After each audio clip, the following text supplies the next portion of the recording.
To be honest, I just want to take a break from everything and hide somewhere on some peace type of shit. That's the text, allegedly from a man on California paper, sent to a woman in Baltimore who's literally in fight camp. 3 times in a row. Same energy, same begging tone. And then 48 hours later that same man hops on stream and tells the internet he wasn't even in the city. Nah. Let me actually walk you through what just unraveled. Because the part everyone's clipping isn't the part that matters. Real quick before we get into it. If you mess with how we break stuff down on Celeb Virex, tap the like, hit subscribe, ring the bell so the next part of this saga drops in your face the second it's live. We're not getting through one episode of this. Trust. Here's the bone-dry version. Chrisean Rock Malone. The same Chrisean who just signed with X-Rumble Fighting Championships under Calvin Ford. The Baltimore trainer who built Gervonta Tank Davis, went live on her own channel late last week from her apartment in Maryland. She showed alleged text screenshots from Jonathan Porter, Blueface, pleading to fly out to her training camp. She said he came. She said he watched their son, Chrisean Jesus, while she ran sessions at midnight with Coach Calvin. Then she said he flew back to LA, watched the baby again while she handled work, and somewhere in there flipped the script and started telling stream she was never there and he never had the kid. The receipts hit different when you stack them in order. Now watch this. The quotes, as they actually landed. On the live, Chrisean read it out loud.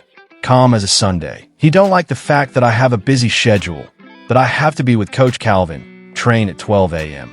He want me to be up under him. No theatrics. No crying. Just stating it like it's a weather report. A beat later, still flat. He don't like that I have to answer to people. Like he hate that I have to be responsible. Okay. Then she dropped the text she swears came from him 3 separate times. I just want to take a break from everything and hide somewhere on some peace type of shit. I won't leave it all. If not, it's okay. You don't owe me anything. That's the alleged smoking gun. The man who supposedly never went to Baltimore. Begging, in writing, to come hide in Baltimore. Allegedly.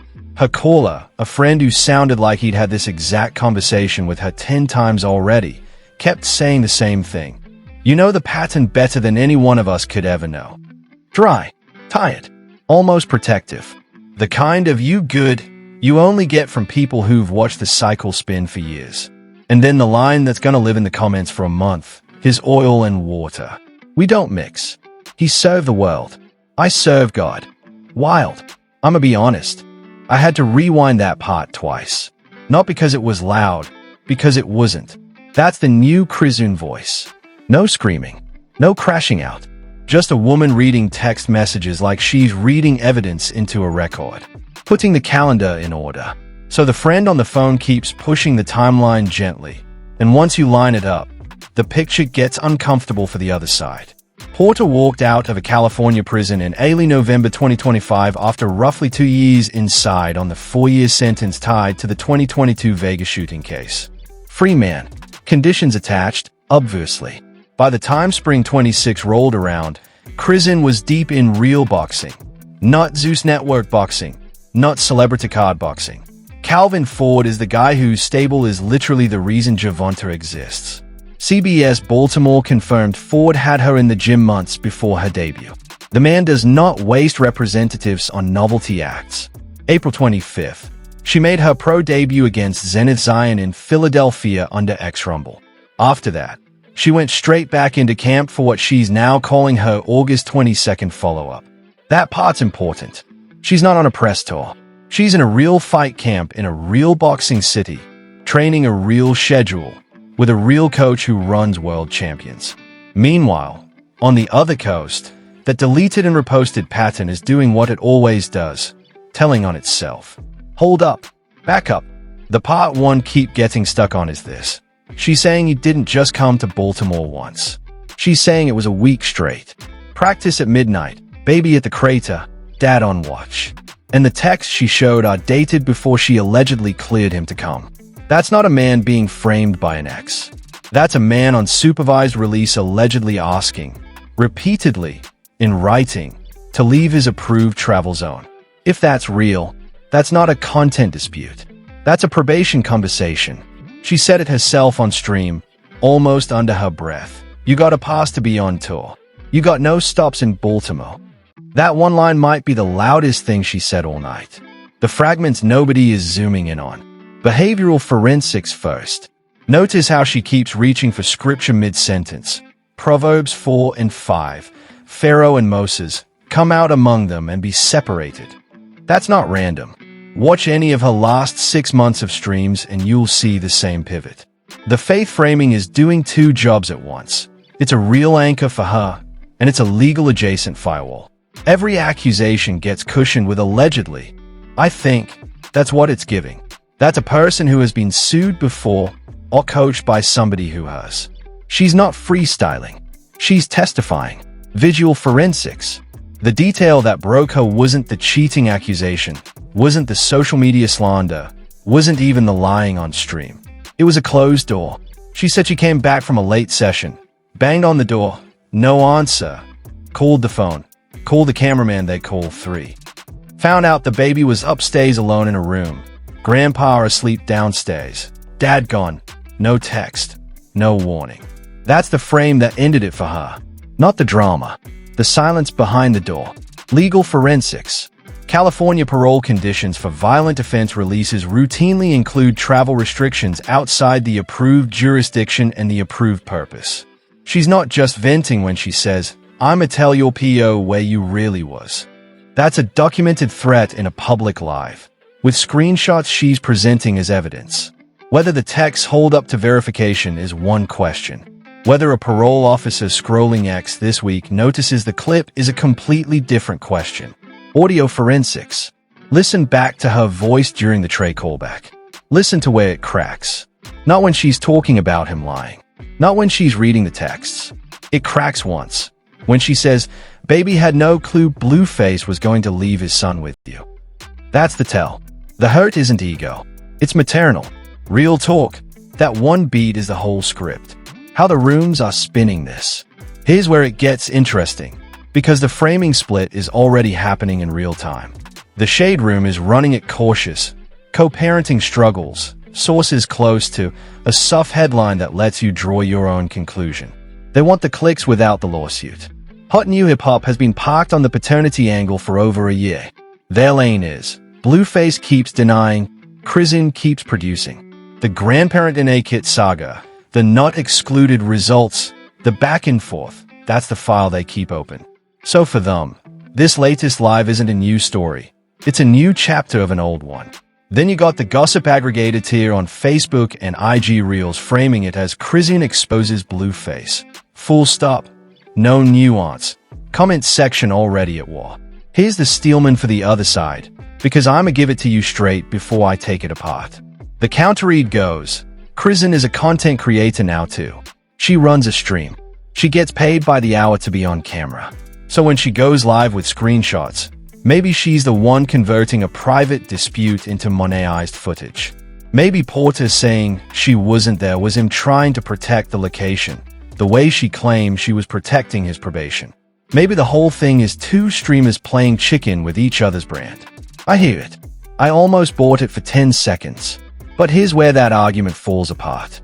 If you're protecting somebody's whereabouts, you don't go on a separate stream and turn it into a song in progress. You don't post a snippet about it. You don't let your mom go live and dunk on the mother of your child. The protection version requires silence. We didn't get silence. We got a press run. So no, that he was covering for her read doesn't survive a second viewing. And the bigger problem with that whole take, she didn't have to show the texts. She could have said her piece without the screenshots. She chose to show paper. That's not bait. That's a paper trail. Pivot. The part the press won't print. Here's the read I haven't seen anybody put down yet. And I'm gonna say it plain.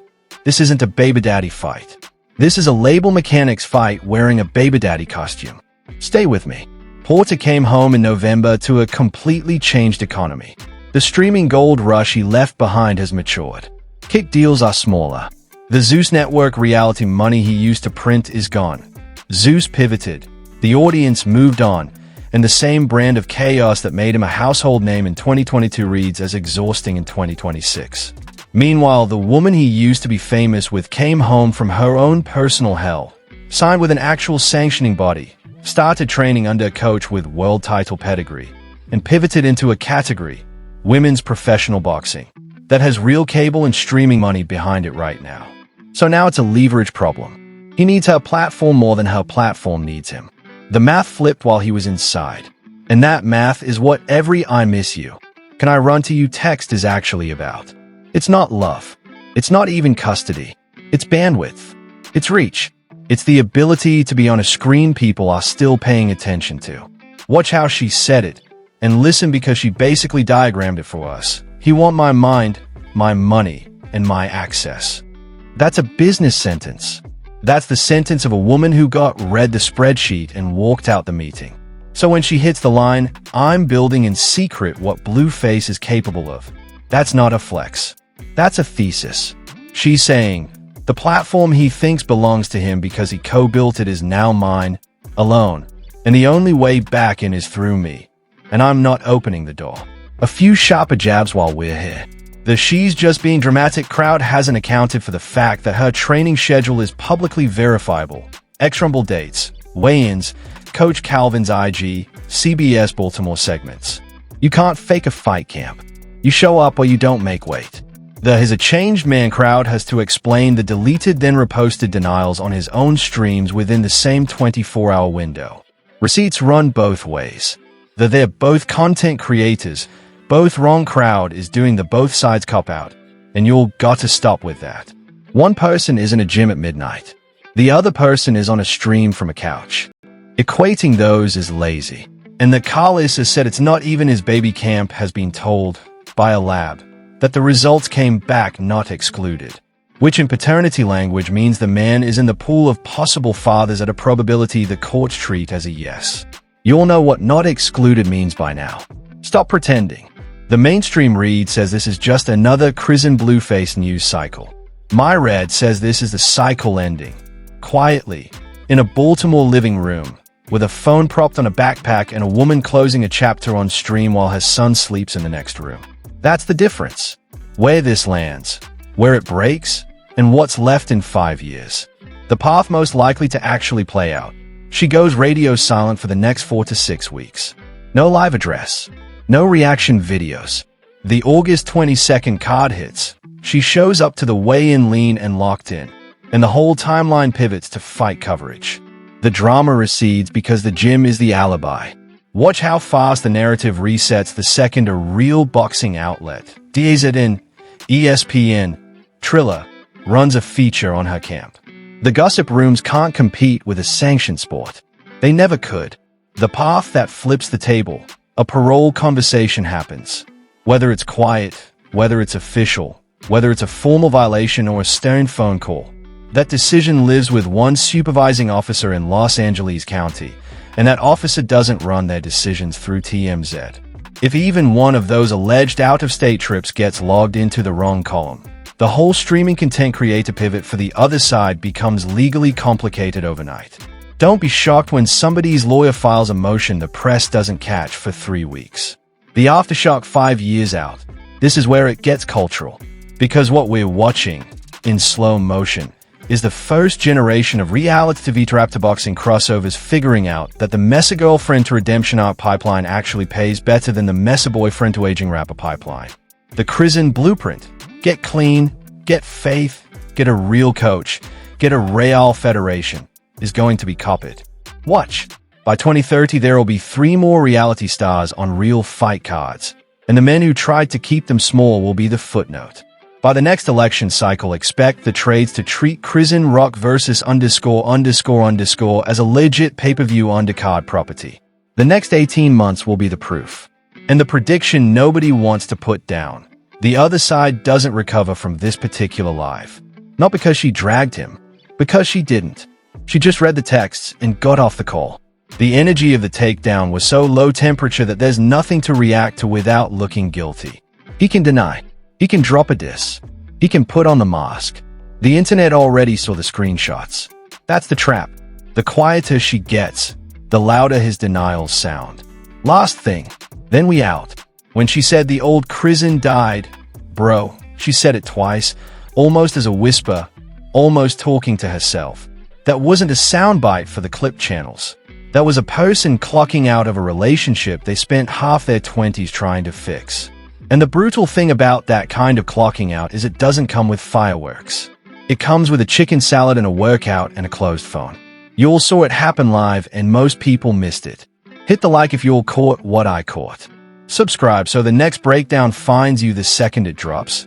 And turn the bell on, because part 2 of this is already in the doc. Drop your read in the comments. Tell me if I'm reaching. Tell me if I'm right. Tell me what I missed.